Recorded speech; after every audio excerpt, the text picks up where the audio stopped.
So guys आज का vlog day 3 का सेकंड पार्ट कंटिन्यूशन में है एंड आज का व्लॉग है फोर्ड रेंजर को जो हमने रेंट किया था उसके बारे में एंड 3 मरमेड्स करके एक रेस्टोरेंट हम गए थे उस रात को।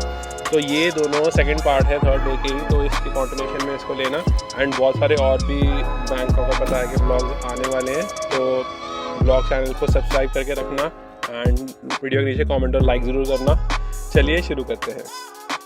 सो गाइस प्रीवियस वीडियो में आपने देखा डे 3 में इसी डे में हम घूमने गए थे टर्मिनल 21 मॉल एंड उससे पहले हम गए थे टाइगर पार्क बताया जो कि बहुत ही अच्छे थे, आप प्रीवियस व्लॉग में देख सकते हो। एंड शाम को मैं सीधा आ गया स्टार कार रेंट, ये बताया मैं था। तो कैसे दोस्तों हम हैं स्टार कार रेंटल पे, दिखाता हूँ आपको, ये पताया पे है एंड यहाँ से हम रेंट करने लगे हैं फोर्ड या टोयोटा की कोई गाड़ी, रेंजर और हाइलक्स। तो देखते हैं कैसा एक्सपीरियंस रहता है, आपको रेंट करके बताते हैं अगर ये सक्सेसफुल हो जाता है तो। मेरे को पता नहीं है कि इंडियन ड्राइविंग लाइसेंस और क्या नाम है इंडियन पासपोर्ट पे होता है नहीं valid, but let's see if it works it works. गाड़ी तो बढ़िया,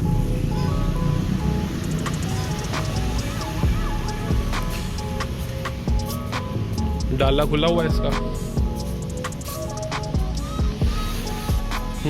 सो गाइस पहले मैं आपको बताता हूँ, अगर आप 2 व्हीलर रेंट करने जा रहे हो थाईलैंड में या कार भी रेंट करने जा रहे हो तो आपको IDV इंटरनेशनल ड्राइविंग परमिट की ज़रूरत होती है, जो इंडिया से ही बनेगा या आप जिस भी कंट्री से हो उस कंट्री से बनेगा, वो थाईलैंड आपको लेके आना पड़ेगा अपने इंग्लिश लाइसेंस के साथ। सो वो एक मस्ट है, बट इस टाइम मेरे पास नहीं था तो इन्होंने मांगा भी नहीं, ना मेरे से किसी पुलिस वाले ने मांगा, तो उसके बारे में भी मैं वीडियो में डिस्कस करूँगा। सो गाइस 2 व्हीलर तो ना मैं चलाता हूँ ना मेरे को चलाना है, मेरे को पता है उसके लिए IDV की रिक्वायरमेंट ज़्यादा ज़रूरी है। तो मैं बात करूँगा स्टार कार रेंट पे, चाहे आप बैंकॉक में हो चाहे पताया में हो, तो कैसे रेंट करते हैं। इनका एक छोटा सा एग्रीमेंट होता है जिसको साइन करना होता है और इनकी कार फुली इंश्योर्ड होती है, जिसमें बहुत ही कम 1000-2000 रुपये का अगर एक्सेस होता है। अगर आपने पहले इंटरनेशनली कार रेंट करी तो आपको पता होगा एक्सेस इंश्योरेंस में क्या होता है, कि मतलब अगर कोई 1000-2000 तक कोई एक्सपेंस आता है तो वो हमें पे करना होगा, नहीं तो पूरा सब कुछ इंश्योरेंस पे करेगी। तो वो इसके अंदर इंक्लूडेड था। और जो बेसिकली एक तो डॉक्यूमेंट होता है हमारा पासपोर्ट, जो इंडियन पासपोर्ट है जहाँ से भी आप वहाँ का passport and driving licence. So driving licence, valid driving licence होना चाहिए आपके पास। एंड मेरे को नहीं लगता इसके अलावा और कोई चीज़ आपको चाहिए होगी, जो अगर आपने 10-15-20 दिन के लिए यहाँ पे अगर गाड़ी चलानी हो तो। एंड इसके अलावा जो चीज़ इंपॉर्टेंट एक होता है सिक्योरिटी डिपॉजिट, ये आपको डिपेंडिंग ऑन कार एक अमाउंट बताएंगे सिक्योरिटी डिपॉजिट, जो आपको बाद में वापस मिल जाएगी जब आप कार ठीक ठाक वापस कर दोगे तो। एंड वैसे भी कार फुल इंश्योर्ड होती है, तो अगर कोई दिक्कत भी आती है तो वो इंश्योरेंस में कवर्ड होता है। तो ये है कार एंड पूरा इंस्पेक्शन होता है कार का, वो भी अपनी तरफ से इंस्पेक्शन करता है और हमें भी उस टाइम वीडियो बनानी चाहिए चेक करने के लिए कि कार में कितनी माइलेज थी और कहाँ उसमें स्क्रैच लगे थे या कुछ, ताकि हमें बाद में प्रॉब्लम ना आए। और जितना भी फ्यूल हमें दे के भेजते हैं यूजुअली फुल ही देते हैं, तो उतना फुल ही हमें वापस करना होता है। लेकिन इसमें मेरे को 7 पॉइंट्स पे मिला था, तो मेरे को 7 पॉइंट्स तक वापस करना था, जबकि मैंने ज़्यादा ही किया है, 8 पॉइंट्स तक वापस किया था। एंड इसका वैसे भी फ्यूल टैंक कैपेसिटी बहुत ज़्यादा है, तो फ्यूल तो मैंने शायद 1 या 2 बार ही भरवाया होगा पूरी ट्रिप में। एंड वेरी ईजी जो सिस्टम था, आप देखिए कंटिन्यू करते हैं, बहुत ईजी था सिस्टम रेंट करने का।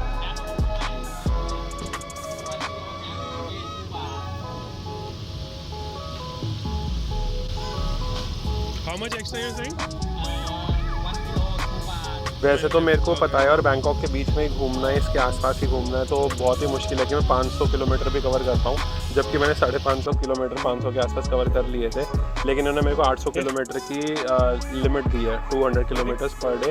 एंड उसमें भी क्या है कि अगर एक्स्ट्रा होता है तो सिर्फ 2 बात पर किलोमीटर है, विच इज़ नॉट बैड। बिन कार तो उतार दूँ, देखो बिन कार यहाँ पे है, इसका कलर अलग है बच। हेलो कर दो सच्ची कार, कैसे हिल रहा है देखो। तो गाइज अगले दिन वैसे भी हमने सुबह बैंकॉक के लिए निकलना है होटल से, तो हमने इसी दिन एक दिन पहले कार रेंट कर ली थी, तो और हम डिनर करने आए हैं 3 मरमेड्स रेस्टोरेंट में। एंड ये पूरा जो रेस्टोरेंट है पूरा मरमेड और फेरी थीम बेस्ड है। ऐसे नेट्स और बास्केट बने हुए हैं जिसके अंदर हम ट्रीज पे बैठते हैं, खाते हैं, और बहुत ही एक्स्ट्रॉर्डिनरी इसका इंटीरियर है। ये कार थी मिस्टर बीन कार जैसी, तो जैसे कि इसके आगे पीछे घूम जा रहा था उसे लग रहा था मिस्टर बीन की कार है, तो बहुत ही इंजॉय कर रहा था इसको देख के। बार बार थोड़ी देर बाद इसके पास ही आके खड़ा हो रहा था। एंड पूल था, पूल के साथ हाथ पकड़ खड़े होने की जगह थी ये मरमेड के हाथ में, और बहुत ही ना अनरियल चीज़। और ये पूरा रेस्टोरेंट जो है, नेस्ट वगैरह इतनी अच्छी, एम्बियंस, ऑडियो, ऑर्केस्ट्रा सब कुछ था। वो ट्रीज जो आपको दिख रहे हैं इसके अंदर नेस्ट जो बने इसमें भी बैठ सकते हैं। हम भी एक नेस्ट में जाके बैठे थे, तो बहुत ही अच्छा खाना भी था, बहुत ही अच्छी एम्बियंस भी थी। एंड ये पूरा जो रेस्टोरेंट है सी साइड पे था, पता नहीं, हाँ ये देखिए, ये बिल्कुल सी शोर पे था और हमें यहाँ से ओशन की आवाज़ आ रही थी और बहुत ही ब्यूटीफुल एटमॉस्फेयर था all in all. And no doubt बहुत ही अच्छा दिन रहा हमारा। हमें कार भी ठीक रेट पे रेंट पे मिल गई थी। एंड नेक्स्ट डे हमने बैंकॉक में जाना है, और टू एंड इट ऑल हमारा जो पटाया में टाइम था 3-4 दिन का, वो भी बहुत ही अच्छा निकल गया था। ये देखो सेल बोट्स खड़ी हुई हैं यहाँ पे, इनका अपना पर्सनल बीच भी है अगर सुबह आओ तो। Very beautifully done. ज्यादा कह रहे चने वाला पिज्जा है ना अम्मा, ये मत उतार दिया। एंड वेरी मैसिव ऑल्सो, मेरे ख्याल से 400-500 बंदों की सीटिंग होगी इस रेस्टोरेंट में, इतना लंबा चौड़ा है। मैंने थंबनेल में लगाई है पूरी इसकी फ़ोटो, आप वैसे गूगल पे भी जाके देख सकते हो। 3 मरमेड्स रेस्टोरेंट। तो हमने बहुत ही इंजॉय करा जयतेक के साथ द 3 मरमेड्स रेस्टोरेंट में। एंड जो यहाँ पे सॉन्ग वाले भी थे, इन्होंने हमारे रिक्वेस्ट का सॉन्ग भी चलाया। एंड बहुत ही मज़ा आया, बिल्कुल ऐसे लगा जैसे आपका अपना रेस्टोरेंट हो। इतने अच्छा स्टाफ और इतने अच्छे एंटरटेनर्स जो हमारी रिक्वेस्ट हो वो बजा रहे थे। एंड मेन्यू में सिलेक्शन भी बहुत बड़ा था, वेजिटेरियन खाना भी बहुत था, नॉन वेजिटेरियन भी बहुत था, सी फूड भी बहुत था, एक्जॉटिक चीज़ें भी बहुत थी, बेबी बैक रिब्स, ये वो हर चीज़ थी, whatever you can dream of. And restaurant बना ही बहुत अच्छा हुआ है, उसकी एंट्री बहुत अच्छी है। जो बर्ड नेस्ट बने हुए हैं ट्रीज़ में जिसमें बैठ के हम डिनर कर सकते हैं, डिफरेंट ऊपर हाइट्स पे बने हुए हैं। एंड पूरा व्यू है जो ओशन का है। एंड इंडोर सीटिंग भी इनके पास थी, ऑब्वियसली कोई भी बैठता नहीं होगा इस टाइम पे इंडोर सीटिंग में, लेकिन बहुत ही ब्यूटीफुली डिजाइंड रेस्टोरेंट है। इतनी बड़ी इन्होंने मोमेंट बनाई हुई है। बीन कार बहुत पसंद आई है ना? बीन कार अच्छी है ना? चलो जयदेक तो इसके पीछे घूमता रहा, पर स्लो चलना, ठीक है? कि ये वाली फिश खानी है, टेम्पल।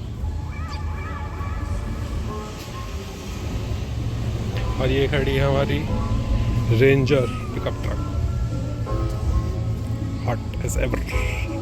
तो गाइज ऑल इन ऑल आज का दिन बहुत ही अच्छा लगा, हमने बहुत ही एंजॉय करा। एंड आपने इस ब्लॉग का पार्ट 1 नहीं देखा है तो इससे पहले वाला ब्लॉग देख लीजिए। एंड और भी बताया कि ब्लॉग्स हमने 2-3 और डाले हैं, वो भी देख लीजिए। एंड बहुत अच्छा जा रहा है दिन। अब हमने कल निकलना है बैंकॉक। हमने कार रेंट कर ली है अपनी फोर्ड रेंजर। देखिए कितनी कूल हेडलाइट्स हैं इसकी एंड कितना कूल फ्रंट है। मतलब अगर सामने खड़ा हो तो मेरे चेस्ट से भी ऊपर इसका बोनेट आता है। एंड ये देखो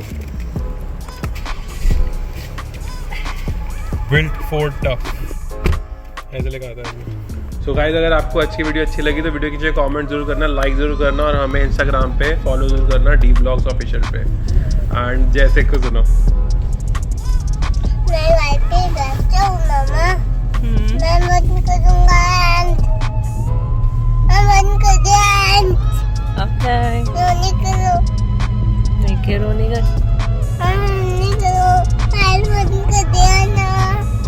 ऐसे ही कुछ भी बोलते रहता है, अब इसने सेंटेंसेस बनाने शुरू कर दिया ना। तो यहाँ पे हमने पार्क करी थी अपनी रेंजर। और सो गाइज नेक्स्ट व्लॉग में आप देखोगे हम पताया से जा रहे हैं बैंकॉक की तरफ अपनी फोर्ड रेंजर पे। एंड बहुत ही कूल व्लॉग होने वाला है नेक्स्ट भी। तो till then bye bye and enjoy करना और जल्दी से एक लाइक और कमेंट छोड़ दो नीचे।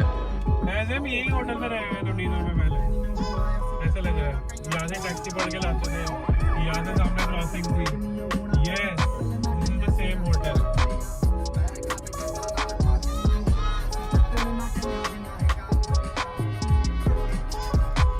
वही hotel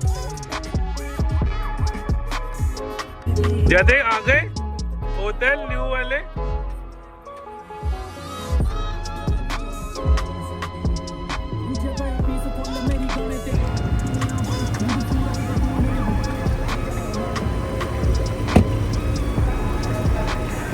I think this is Amari Atrium only. Now its name is Grand Mercure Atrium. It was earlier called Amari Atrium. And this is our ride for the next 4 days. Ranger pickup truck. Beautiful as always.